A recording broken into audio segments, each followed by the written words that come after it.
beauté, graisse et grosses fesses. Cette femme avait charmé tous les hommes du monde. Son nom, Big Mom Amy, la reine des petits culs. Ses premières paroles incitèrent les hommes de toute la planète à rejoindre sa fameuse Totolando Family. Ma graisse, je vous la laisse si vous voulez. Mangez-la.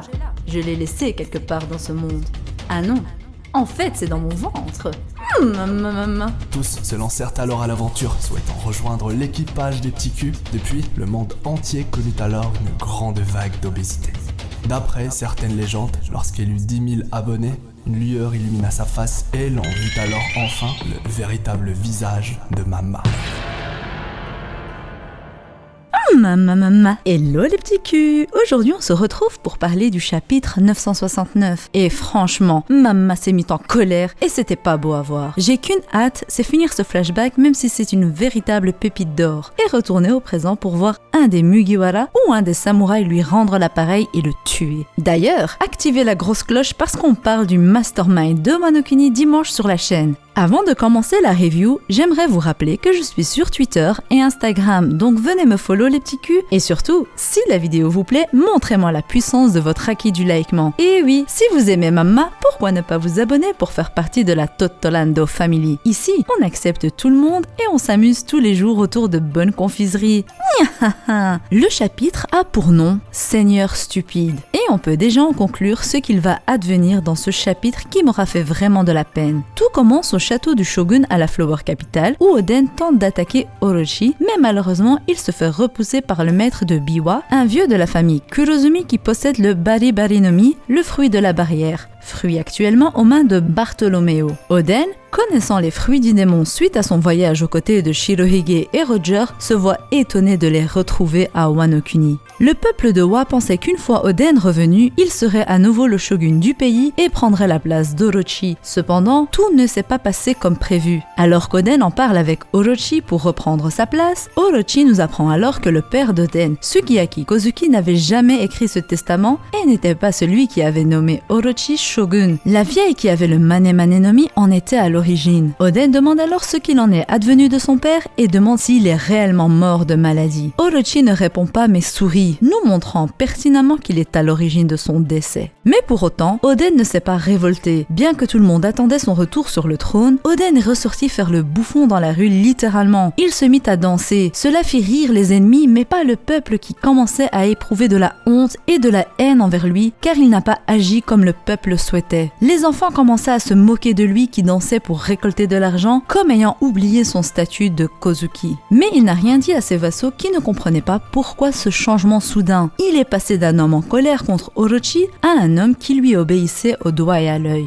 D'ailleurs, Shinobu est la seule à connaître les raisons d'Oden qui l'ont poussé à agir comme ça, vu qu'elle les a espionnés pendant leur discussion. Un an après son retour, Oden, qui avait reçu un journal de l'étranger de la part d'Orochi, apprit le décès de Roger et se mit à pleurer et à rire en même temps. Ça m'a fait mal à mon petit cœur de vieille Mama de le voir comme ça. On a appris par la suite que durant la deuxième année du retour d'Oden, une guerre éclata entre Moriya et Kaido. Ce fut à ce moment-là que Moriya a pillé la tombe du dieu des lames, Ryuma. Oden continuait toujours de danser, ce fut son rituel. Les seules personnes qui lui adressaient encore la parole étaient sa famille, ses vassaux et de rares alliés à lui. On parle principalement de Yasue et Hyogoro le Fleuri. Hyogoro d'ailleurs dit clairement à Oden qu'il ne compte pas obéir aux ordres de Orochi et Oden l'en a alarmé, mais il n'en a pas tenu compte. Son rituel de danser continua jusqu'à la 5e année de son retour. Il commençait à agacer plus de gens et ce fut là le plan d'Orochi principalement. Mais la 5e année, Orochi décida de passer à l'attaque. Il demande la coopération d'Oden pour la construction d'armes. Oden demande alors au shogun où en est l'histoire de bateau et demande ce qu'il en est par rapport à Kaido. Orochi nie et demande de quoi il lui parle. Oden se voit choqué comme si une promesse avait été faite entre eux. J'y reviendrai plus tard. Orochi annonce alors à Oden qu'il a confié Hyogoro à Kaido car il ne voulait pas lui obéir et qu'il a tué sa femme et 16 personnes qui étaient sous ses ordres. Ce fut la goutte qui fit déborder le vase. Oden durant ces 5 longues années avait porté seul son fardeau mais il ne pouvait plus contenir ses émotions. Il se mit à pleurer et décida de tuer Kaido. Les samouraïs n'ayant attendu que ce moment le suivirent sans un mot. Le peuple était déboussolé et ne comprenait pas ce qu'il se passait. Les 9 samouraïs aux ordres d'Oden avançaient d'un même pas à l'heure du crépuscule, c'est la raison de leur appellation, les fourreaux rouges. Kaido était l'ennemi d'Oden et on sait que l'exécution d'Oden suivrait bientôt, mais pour autant, on n'attend qu'une chose, c'est leur combat qui sera légendaire. Oden a déjà été humilié dans ce chapitre et ce n'est pas pour ça que je vais changer d'avis sur ce personnage, mais Oda va nous le remontrer badass comme il était avant de le faire mourir. Selon moi, il est sûr et certain qu'Orochi lui a fait une promesse et selon moi cette promesse était d'ouvrir les frontières et de lui donner des bateaux et faire partir Kaido. Après tout, il lui demande qu'en est-il des bateaux et à propos de Kaido. Oden a décidé de porter seul un fardeau qui était de s'humilier pour arriver à son but sans que sa famille ne soit blessée et sans que le peuple ne le soit également. On sait que les habitants qui acclamaient Oden dans les rues se sont retrouvés aveugles suite à du poison. Il pourrait très bien s'agir de l'œuvre d'une arme de Queen. On sait qu'Oden avait les mains liées et qu'il y avait de nombreuses menaces qu'Orochi aurait pu lui faire. Mais il n'a pas pensé au fait qu'Orochi n'était qu'un lâche et n'était pas un homme de parole. Il a vite retourné sa veste en prétendant qu'il n'y a jamais rien eu. On a pu aussi voir que déjà 2 utilisateurs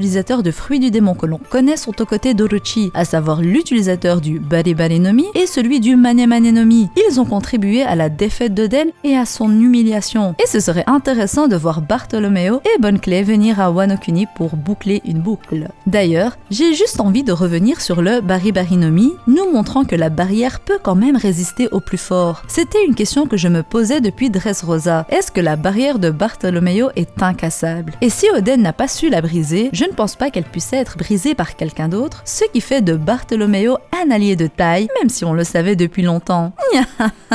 J'ai hâte en tout cas de savoir qui sera celui qui tuera Orochi, car c'est un personnage que je déteste, bien que très bien travaillé. Plus on déteste un méchant, mieux l'auteur a réussi à nous transmettre son ressenti. J'ai vraiment qu'une envie pour la suite, qu'Oden soit un peu plus respecté maintenant qu'il ne va plus se retenir et qu'il puisse faire jeu égal avec Kaido avant de se faire capturer et exécuter. Je veux qu'on le voie une dernière fois hyper badass pour qu'on ait une dernière image fidèle à son personnage. Dites-moi vous ce que vous avez pensé du chapitre. J'ai hâte de lire vos commentaires et vous voir cracher votre haine sur Orochi. Je sais qu'on le déteste tous, donc donnez-vous à cœur joie.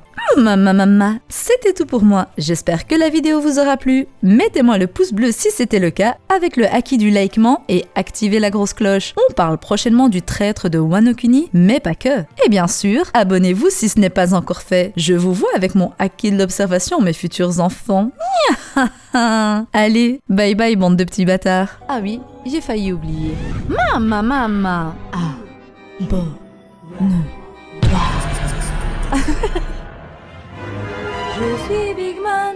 Je suis Big Mom, je te bouffe ta race, même si tu t'abonnes, tu veux que je prenne du poids, abonne-toi, et le pouce bleu, pour mettre le feu.